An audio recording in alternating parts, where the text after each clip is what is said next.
Hello বন্ধুরা, আমি এখন একটু এঁচোড়ের রান্না করছি, ঘরোয়া এঁচোড়ের রান্না। এদিকে এঁচোড় আর আলুটা একসাথে কেটে হালকা তেল দিয়ে একটু ভাপিয়ে নিয়েছি। এরপরে পেঁয়াজটাকে লাল করে ভাজছি। পেঁয়াজ ভাজাটা হয়ে গেলে এর মধ্যে আদা রসুন পেস্ট দেবো, টমেটো লঙ্কা পেস্ট দেবো। এবার একটু বাদামটাকে পেস্ট করে কেটে দেবো। তারপরে একটু মুগ ডাল অল্প ভেজে সেদ্ধ করে রেখেছি এটার মধ্যে। এইটা আমি ওর মধ্যে কষানোর সময় দেব। তবে এরকম ঘরোয়া যদি বাড়িতে করতে পারো এরকম খুবই ভালো হবে। খেয়ে দেখবে কেমন লাগে। পেঁয়াজটা আমার লাল লাল হয়ে গেছে মোটামুটি। এটা আদা রসুনের পেস্টটা দিয়ে দিলাম। এরপরে আমি এতে দেবো একটুখানি লঙ্কার গুঁড়ো। এই লঙ্কার গুঁড়ো দেবো ঝাল মতো, একটু ঝাল ঝাল হবে। তো যদি ঝাল না করো তাহলে অল্প ঝাল দিলে হবে। এর মধ্যে একটু জিরের গুঁড়ো দেবো।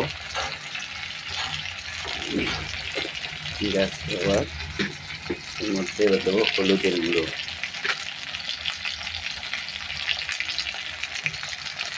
গুঁড়ো দেবো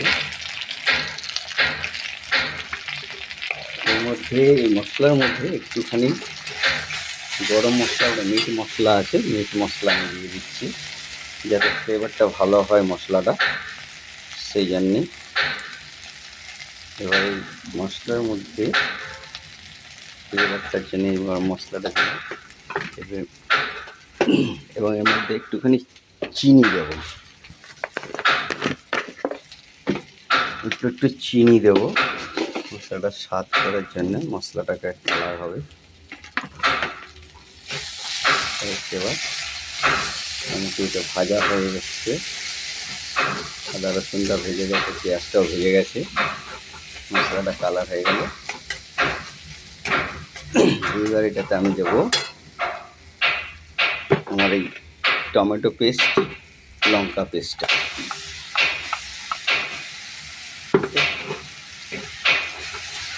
ওটাকে নাড়িয়ে নেব।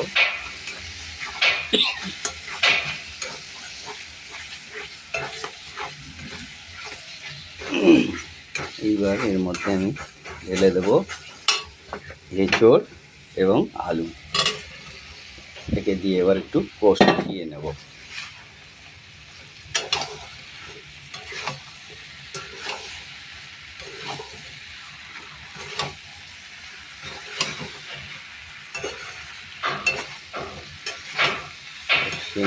নাড়িয়ে নিলাম।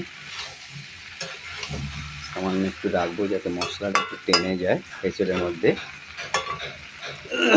এবার এর মধ্যে আমি দেবো যেটা ডাল সেদ্ধ করেছিলাম ভেজে, মুগ ডাল, সেইটা দেবো।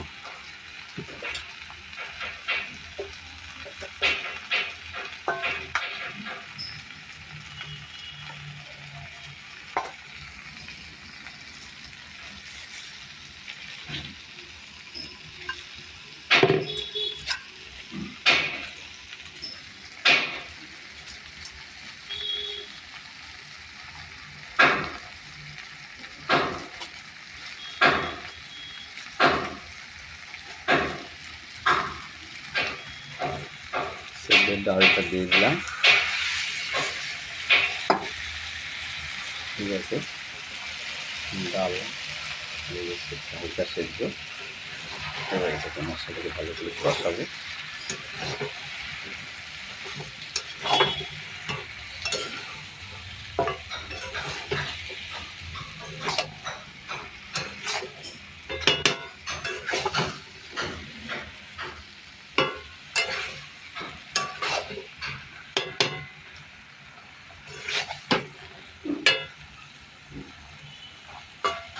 একটুখানি হোক, নাড়িয়ে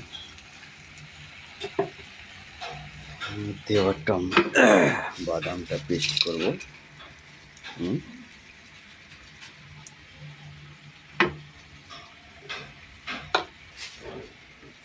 একটু জল দেবো।